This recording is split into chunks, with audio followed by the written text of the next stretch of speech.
Multiple রেঞ্জে হয়েছে। গার্মেন্টসে অস্থিরতা হাসিনার সময় হয়েছে, গার্মেন্টসে অগ্নিসন্ত্রাস হয়েছে, গার্মেন্টসে কর্মীদের মধ্যে বিরোধ বাঁধিয়ে কর্মীদেরকে ছাঁটাই হয়েছে, বাংলাদেশের অর্থনীতিকে পঙ্গু করে বাংলাদেশকে অন্য দেশের দ্বারস্থ করার একটা ব্যাপক ষড়যন্ত্র হাসিনা করেছিল। কিন্তু বাংলাদেশের জনগণ, বাংলাদেশের বিপ্লবীরা সেটি কিন্তু শেষ পর্যায়ে তারা অস্ত্র হাতে নেয় নাই, বাংলাদেশকে কিন্তু পঙ্গু হতে দেয় নাই। আমি আবারও বলতে চাই, আমার বক্তব্য হচ্ছে বাংলাদেশের এই তথাকথিত বিপ্লবীরা তারা রাস্তায় নেমে বলছে না যে মোহাম্মদ ইউনূস জবাব দাও, চট্টগ্রামে কি করে ইকোনমিটা শেষ হলো, বা প্রয়োজনে দেবে। ময়ূক, আমি আপনাকে অ্যাসিওর করছি যদি এরকম ঘটতে থাকে তাহলে পরে আমরা অবশ্যই এটির জবাব চাবো। যে না না, আমার বক্তব্য জাহিদুল দা, দেখুন ইংরেজিতে একটা শব্দ আছে, দূরবর্তী দেশ থেকে আসছে। জাহিদুল দা, আপনারা শিক্ষিত বাংলাদেশি মানুষজন, ইংরেজিতে একটা শব্দ আছে, ইউ ক্যানট চেঞ্জ ইউর নেবার। আমরা আমাদের প্রতিবেশীকে ভ্যানিশ করে দিতে পারি, আপনারাই আমাদের প্রতিবেশী থাকবেন। কিন্তু প্রবলেম হচ্ছে আমার পাশের বাড়িতে যদি হঠাৎ করে কোনো জঙ্গি সন্ত্রাসবাদী ঢুকে পড়ে, আমার পাশের বাড়িতে যদি আগুন লাগে, আমার বাড়ি বাঁচবে না। আমরা টেনশনে পড়ছি, তার কারণ যেটা আমাদের দেশের এই যে প্রাক্তন সেনাকর্তা যারা রয়েছেন এখানে বসে, এবং দীপাঞ্জন চক্রবর্তী, কর্নেল দীপ্তাংশু, দুজনেই কিন্তু ইন্টেলিজেন্সের দীর্ঘদিনের লোক। তারা বলছেন একটু গুরুত্ব আপনারা দিন। দীপাঞ্জন চক্রবর্তী হাত তুলছেন, আপনারা ধারণা করতে পারছেন না ঢাকার বিমানবন্দরে এই আগুন লাগার মানেটা কি।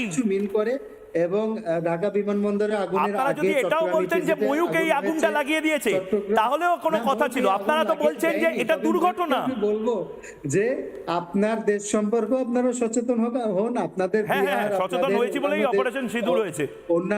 অন্যান্য প্রদেশে যে অভ্যন্তরীণ দ্বন্দ্বগুলো চলছে সেগুলিকে আপনারা জাহিদুল বাড়ি, এটা অভ্যন্তরীণ দ্বন্দ্ব নিয়ে কথা বলছি না আমি। ভারতীয় হিসাবে আপনাদের কোনো অভ্যন্তরীণ রাজনীতি নিয়ে কথা বলি না, আজও বলবো না। এটা গোটা এশিয়ার প্রবলেম।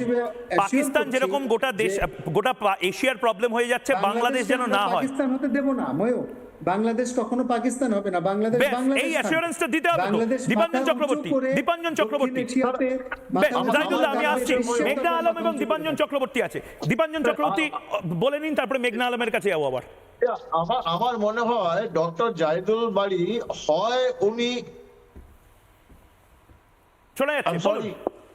শোনা যাচ্ছে, বলুন।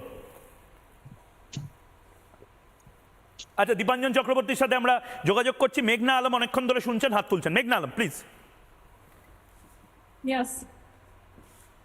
বলুন। আসলে আমি আমার কথাগুলো তো আমার নিজের চোখে যেটা দেখা সেটার সাথে মিলাবো।